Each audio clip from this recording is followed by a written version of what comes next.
They built grand structures, only to abandon them. Castles built for millions, now echo like tombs. Entire towns swallowed by sand, drowned by rising seas, or scorched from below. These things are incredible, though. Man, these are crazy, right? Places once filled with hope, now lost to tragedy, silence, and time. From abandoned islands to ghost towns swallowed by silence, you won't believe how quickly dreams turn to dust. And when you hear the haunting story of Oradour-sur-Glane, you'll understand why no one ever returned. Number 18. Hashima Island. Let's head to Japan, to a small, quiet island in the sea. This is Hashima Island, also known as Battleship Island, because its shape looks like a warship from a distance. Today, it's empty, but it used to be full of life. In 1887, a coal mine was opened under the island. As work became available, people moved in. Homes, schools, and tall buildings were built. At its peak, over 5,000 people lived there. Even though the island is only about 16 acres wide, it became one of the most crowded places on Earth. But the boom didn't last. By 1974, coal was no longer in demand. The mine closed, and with no jobs left, everyone left. The island was abandoned. Over time, buildings crumbled, roofs collapsed, and sea salt damaged the walls. Hashima became a ghost town, frozen in time. In the early 2000s, people started paying attention again. Tourists, filmmakers, and photographers came to explore its past. Guided tours now take visitors through its silent streets. You may have even seen it before. It appeared in the 2012 James Bond movie Skyfall and has been featured in games and shows. Even with its fame, nothing compares to seeing the real thing. Number 17. Burj al-Babas. In the middle of Turkey's Bolu province, near the small town of Mudurnu, something strange sits quietly behind the hills. Hundreds of empty castles, all lined up like toys left behind by a giant. They all look the same, with gray stone walls, pointed towers, and curved balconies. From far away, it seems like a luxury village. But up close, it feels more like a ghost town. This strange place is called Burj al-Babas. The plan started in the early 2000s when a group of developers came up with a bold idea. They wanted to build more than 700 mini palaces and sell them to wealthy buyers, especially from the Middle East. Each home was meant to be a holiday getaway, complete with underfloor heating, grand interiors, and views of the forested hills. Construction began fast. Workers built rows of castles, hoping to finish them quickly and welcome new owners. But things didn't go as planned. The real estate market started to crash. Buyers backed out. The company ran out of money and filed for bankruptcy. By the time everything stopped, around 500 homes were already standing, but not one of them was finished or lived in. Now, Burj al-Babas is stuck in silence. No people, no voices, no lights in the windows. The roads between the houses are cracked and overgrown. Some buildings are already falling apart, even though no one ever lived in them. Tourists sometimes visit just to take pictures of the odd scene. It's not every day you see hundreds of abandoned castles in one place. Locals mostly stay away. The place feels cold, unfinished, and forgotten. What was meant to be a paradise turned into a warning. Even the most beautiful dreams can turn into empty shells when money runs out and plans fall apart. Number 16. The Badlands Guardian. If you were walking through a dry stretch of land in Alberta, Canada, you probably wouldn't notice anything strange. The rocks, hills, and ground all look like what you'd expect in a place shaped by wind, time, and weather. But something strange happens when you fly high above it and look down. From the sky, the land forms the shape of a human head. It even has a nose, eyes, and what looks like a feathered headdress. It's not a small image either. This land face, known today as the Badlands Guardian, is very large. It's the kind of thing that makes you stop and ask, who built this? That's the strange part. No one did. Unlike old drawings in Peru like the Nazca lines, which people carved into the ground on purpose, this face was not made by humans. It came to life slowly, over many years, as wind and rain wore down the earth. Nature carved the face all on its own. It's hard to believe. The lines are so neat. The shape is so clear. You would think it was made by some ancient people trying to send a message to the sky. But it wasn't. Just weather and time doing what they do best. But there's another twist to the story. If you look closely, there is a line that runs right through the side of the face. That is not part of nature. It is a dirt road built by people. And if you notice a small dark dot near the top, that is a water well. Some people say it looks like an earbud in the figure's ear. The road and well were not placed to match the face. They just happened to be built there, long before anyone knew what was underneath. That is because no one knew about the Badlands Guardian until the early 2000s. It was discovered thanks to Google Earth, when someone happened to zoom in on that part of Canada and spotted the face staring back. Since then, the Badlands Guardian has become a quiet star in the world of strange Earth images. People talk about it along with the face on Mars and other natural shapes that look like they were designed on purpose. Number 15. Wheel structures in Jordan. It's funny when you think about it. For a long time, we walked the Earth, lived on it, built on it, and thought we knew it well. But it wasn't until we started looking from above that we began to notice things we had missed all along. From the sky, the world started showing secrets. One of those secrets sits quietly in Jordan. Out near the Azraq Oasis, the desert floor hides something strange. At first glance, it just looks like a lot of scattered stones. But from above, the ground reveals shapes. Big round shapes, wheels. Not just one or two of them, hundreds. Each one is made of stones laid carefully into the ground. Some are as wide as 82 feet across, and others stretch up to 229 feet. That means these shapes are bigger than most buildings. And the wild part? They've been sitting there for around 2,000 years. Who made them, and why? That's where things get even stranger. At first, experts thought these wheels were burial sites. That idea kind of made sense. After all, ancient people had all kinds of ways to bury their dead. But later studies started to shake that theory. Why? Because the wheels are not all the same. Some are round, others have lines that cut through them like spokes on a bike. Some have spiral patterns, others are just strange. It's hard to believe someone would go through all that work just to bury the dead. So people began to wonder, could these shapes have something to do with the stars? Maybe they were built to line up with the sun or the moon? Or maybe they were part of some forgotten ritual? No one can say for sure. Here's another thing that makes them even more mysterious. If you're standing right next to one, you probably wouldn't notice anything. From the ground, they just look like rocks in the sand. You only see the full shape from way up high. That raises an odd question. Did the people who made them know that? Were these wheels meant to be hidden from plain view? Or were they built for something that looked down from the sky? Nobody really knows. But what we do know is this: hundreds of stone wheels have lasted over 2,000 years in the harsh desert heat. We still don't fully understand them, and they were only discovered because someone looked at the land from a new angle. That alone says something powerful. Sometimes the biggest clues are right beneath our feet. We just have to look at them from a different view. Number 14. Oradour-sur-Glane. There's a small village in France where time stopped on a single day, June 10, 1944. The village is called Oradour-sur-Glane, and what happened there was so horrifying that it was never rebuilt. Instead, it was left exactly as it was, as a reminder of the brutal cost of war. Before that day, Oradour-sur-Glane was like any quiet countryside village. People knew each other.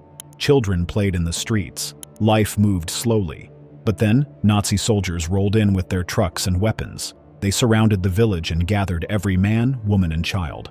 What followed was pure terror. The men were taken to barns and machine-gunned. The women and children were locked inside the church.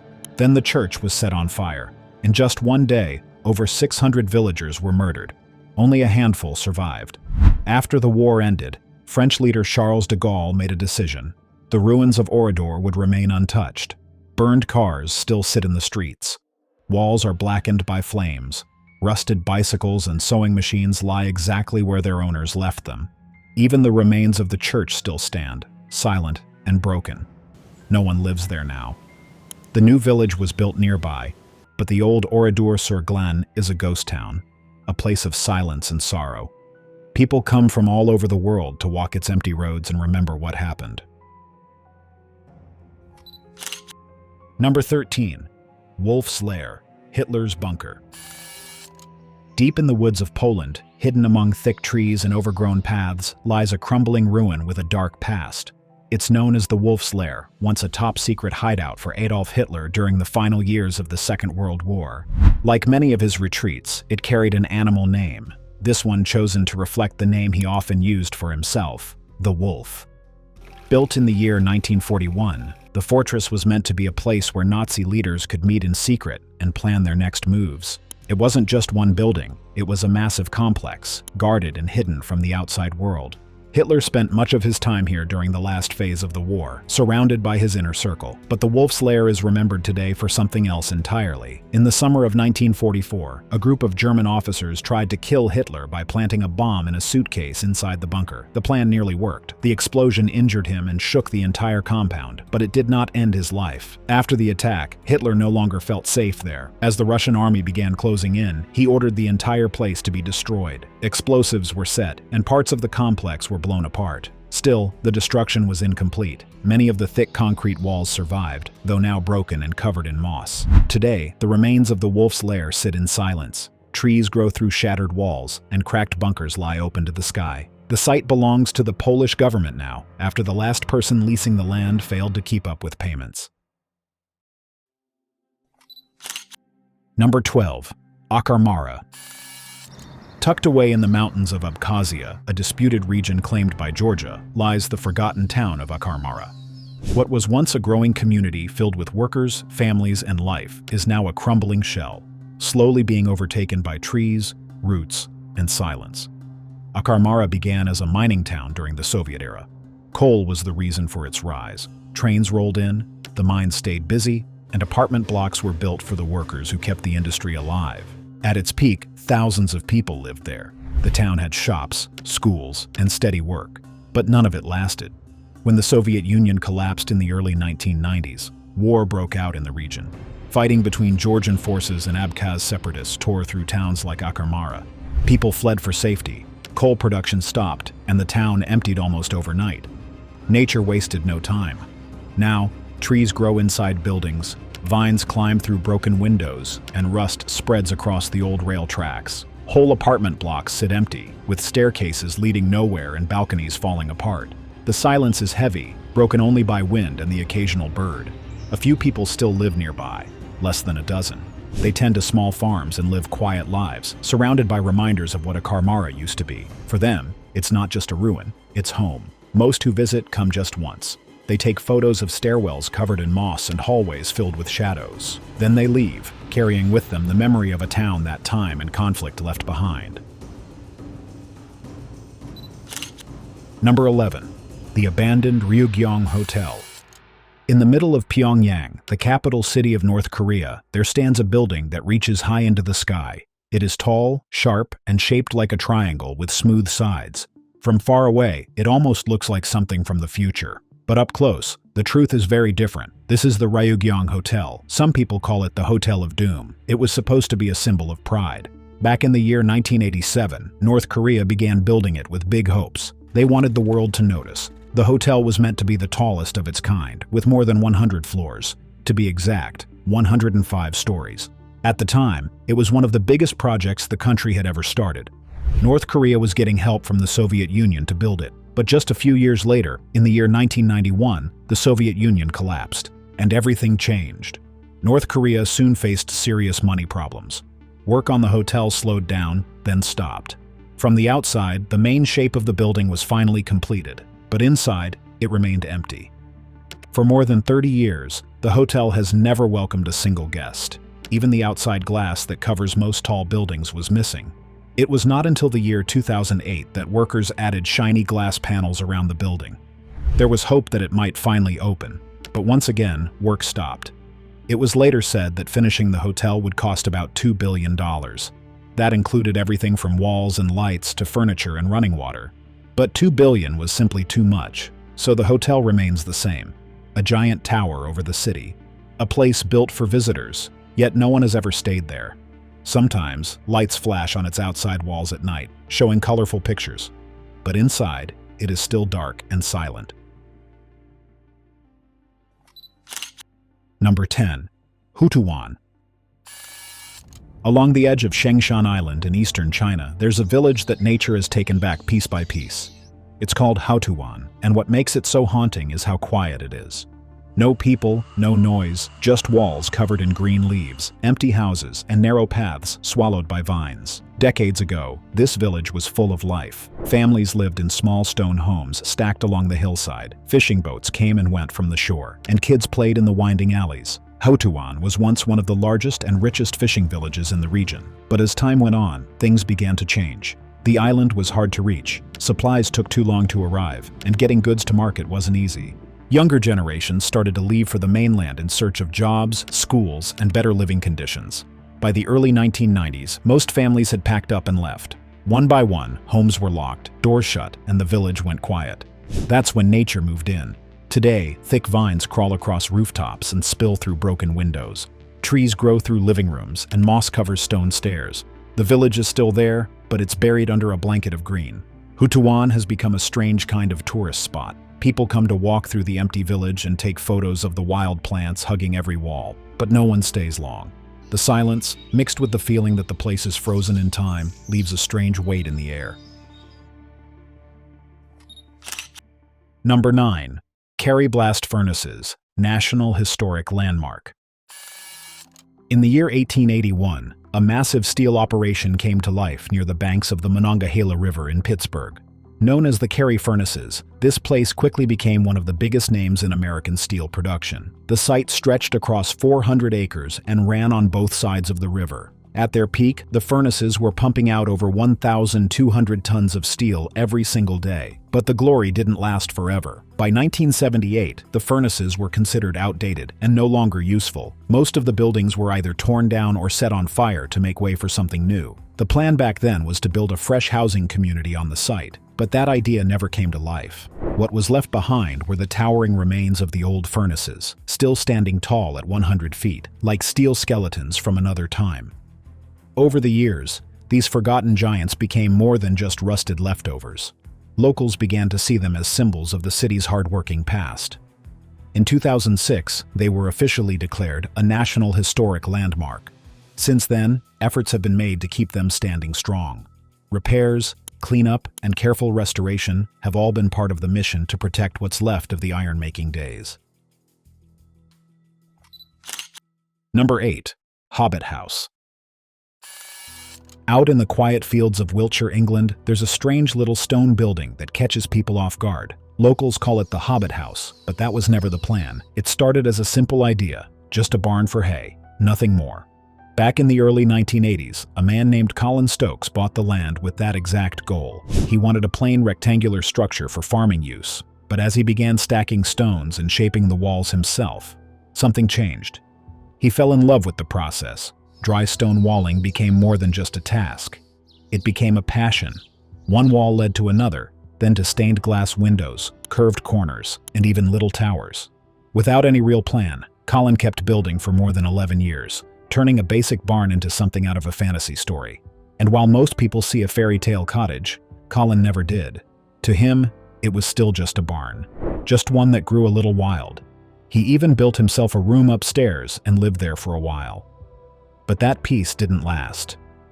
In the late 1990s, a quarry opened nearby, and the constant noise pushed him out. By the year 2000, he sold the land and moved on. Since then, the place has been empty, quiet again, but in a different way. The doors are closed, the windows dusty, and nature is starting to creep in.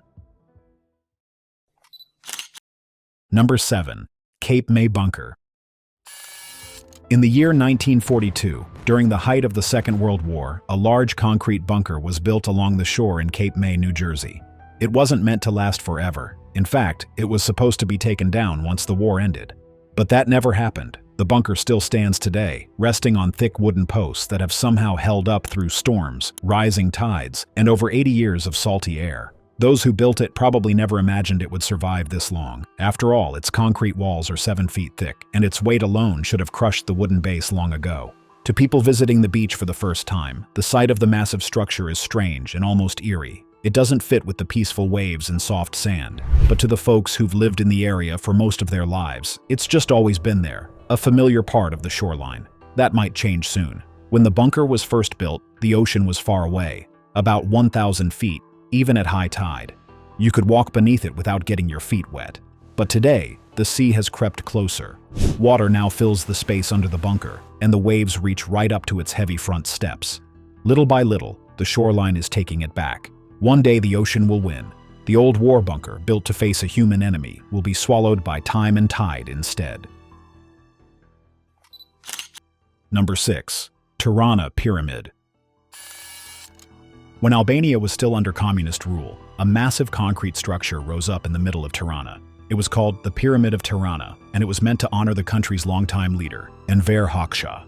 Built in the year 1988, it was meant to stand as a symbol of power and pride. But just a few years later, everything it stood for began to crumble. By 1991, the communist era was over, and the pyramid no longer had a clear purpose. At first, leaders tried turning it into a convention center, hoping to give it new life. That didn't last. Then it was handed over to the military, and later used as a television station. None of these ideas worked out. No one cared enough to fix it, clean it, or keep it from falling apart. Bit by bit, the building was left to rot. Windows broke, walls were covered in graffiti, looters stripped away what they could.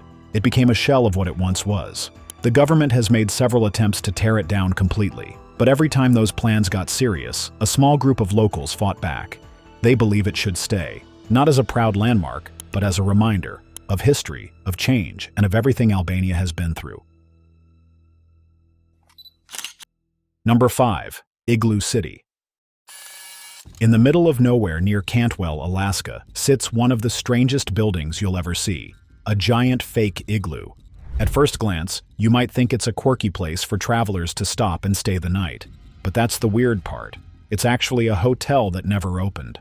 Back in the 1970s, someone had a big dream to build a roadside attraction that would pull in tourists. They came up with the idea of a massive igloo-shaped hotel. It sounds fun, but there was just one problem. They didn't follow the rules. The building didn't meet the codes that were required at the time, and before the project could even be finished, it was shut down. The builders walked away, and construction never picked back up. Over the years, a few different people bought the place, each claiming they were going to finish what the original builder started, but none of them ever did. Now, nearly 50 years later, the building still sits empty. It's 4 stories tall, frozen in time, with nothing but a wooden frame inside. Urban explorers have gone inside and taken photos of what's left. The outside looks like something out of a strange dream, and the inside, just bare beams and dust. It's not a hotel, not an igloo, and definitely not what anyone expected. It's just sitting there, silent, unfinished, and forgotten. Number 4. The sunken city of Baia. Long ago on the coast of Italy, there was a city called Baia, a luxurious getaway for Rome's rich and powerful. It wasn't a place for politics or war. It was where people came to relax, enjoy hot springs, party, and live in luxury. Some even called it the Las Vegas of ancient Rome. Famous names like Julius Caesar and Nero visited Baia. The city was filled with grand villas, steamy baths, and late-night celebrations. But over time, it all changed. First, Baia was attacked, and people began to leave. Then, the land started to sink due to underground volcanic activity. Slowly, the sea took over. Today, the once glamorous city lies completely underwater. But Baia isn't gone. Its ruins still rest beneath clear blue waters. Now, it's an underwater archaeological park, one of the few in the world. Visitors can ride a glass-bottom boat to see the sunken city, or dive in with a mask or tank to explore the ancient streets, columns, and mosaics. Baia may have sunk, but its story still lives on, quietly, beneath the waves. Number 3. Spaceship House. High on a dusty hill in Ransom Canyon, Texas, there's a structure that stops people in their tracks. It looks like something that crash-landed from another planet, a mix between a spaceship and a giant musical instrument. Locals call it strange. Visitors call it art. But this odd-looking place was once meant to be a home. It was the life's work of Robert Bruno, a sculptor with a bold imagination and a steady hand. He started building the house in the year 1973. He had no blueprints, no team of workers, just himself, some tools, and a dream that kept growing. Over the next 35 years, he welded together thick sheets of dark steel, shaping a home unlike anything else in the country. The outside looks like something straight out of a science fiction film. It stands on 4 sturdy legs and sticks out from the hillside like it's ready to take off. But step inside, and the mood changes completely. The interior is made of smooth wood, warm colors, and stained glass windows that splash light across the room. Sadly, Bruno passed away in the year 2008 before the house could be finished. There were plans for a pool, an aquarium, and more rooms, but none of that came to life. Open gaps remain where stairs should be. It's beautiful, but not safe to live in. In his will, Bruno left the house to his friend and neighbor, Charles Hobbs. Over the years, many have suggested completing the work, selling the place, or turning it into something new. But Charles always says no. To him, the house was Bruno's vision, not anyone else's, and finishing it would mean changing something that was never meant to be touched again. So there it stands, a half-finished home, a full piece of art, and a lasting memory of a man who built his dream one weld at a time. Number 2. The Australian Triangle. Seeing Earth from above has revealed many surprises. Lost cities, strange desert patterns, and even hidden structures. But sometimes, what we find only adds to the mystery. In 2007, someone using Google Earth spotted something unusual off the coast of Australia. It wasn't a boat or a rock. It was a perfect dark triangle with what looked like glowing lights along its edges. The image sparked a frenzy. UFO enthusiasts believed it resembled the mysterious black triangle aircraft often reported. Silent, wingless crafts with strange lights. Others thought it might be a top-secret military plane, but experts stepped in with a more ordinary explanation. A lens flare, caused by sunlight reflecting inside the camera. Still, many weren't convinced. The triangle looked too clear, too defined, and its location seemed oddly specific.